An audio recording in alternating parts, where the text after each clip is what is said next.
Je vous présente le dernier Curtiss HS-2L. Il est actuellement au Musée de l'aviation et de l'espace du Canada. Ce vidéoclip n'est pas une publication officielle du musée. Il vous est offert à titre gracieux comme une invitation à venir voir le dernier Curtiss HS-2L au Musée de l'aviation et de l'espace du Canada à Ottawa.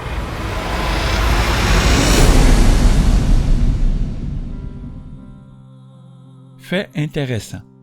Le 2 septembre 1922, l'hydravion La Vigilance s'est écrasé au lac Foss en Ontario. Il y est resté jusqu'en 1967, quand Donald Campbell, plongeur amateur, a signalé la présence de l'épave au fond du lac. Le musée a monté plusieurs expéditions et récupéré la coque, ainsi que plusieurs pièces et accessoires entre 1968 et 1969. La coque, préservée, est maintenant exposée au musée à côté de la version actuelle. L'hydravion que vous voyez a été reconstruit avec des pièces récupérées sur plusieurs HS-2L entreposés. La restauration a duré de 1970 à 1986.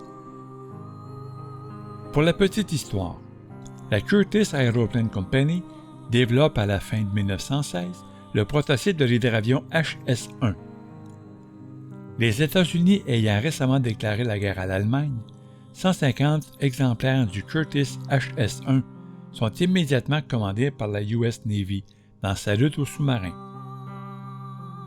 Nouvellement disponible, le moteur Liberty, avec ses 12 cylindres en V d'une puissance de 400 chevaux, est monté sur le prototype du HS-1, devenant ainsi le HS-1L. Le L est pour Liberty. Sous la coque, en avant, il y a deux orifices, l'un pour un puissant faisceau de lumière destiné à débusquer les submersibles, et du côté gauche, il y a un hublot destiné à l'identification des cibles potentielles. Au début, il pouvait apporter 2 bombes anti-sous-marines de 82 kg. Après expérimentation, ces charges sont sans effet sur les sous-marins, et ils doivent être remplacés par des bombes de 100 kg. Cet ajout de poids, en apparence modeste, nécessite de modifier à nouveau l'appareil. La voilure est allongée de 4 mètres, un troisième réservoir de carburant est installé, l'empennage agrandi et la cellule renforcée. Suite à ces modifications, il est désigné HS-2L. Cette nouvelle version effectue son premier vol en octobre 1917 et sera finalement construite en grande série. C'est la version qui a protégé l'Amérique des sous-marins allemands. Dès 1919, l'Association de protection des forêts du Saint-Maurice, au Québec, obtient le prêt de 2 appareils. Ils deviennent les premiers appareils de surveillance des feux de forêt. Grâce à cet appareil, début juillet, un premier feu de forêt est déjà signalé. En 1921, la Laurentide Paper Company reprend son compte ce type d'opération avec les hydravions. Fin 1921, était formée la Laurentide Earth Service, qui récupère les 2 appareils. Celui qui vous est présenté est le seul Curtiss HS-2L au monde.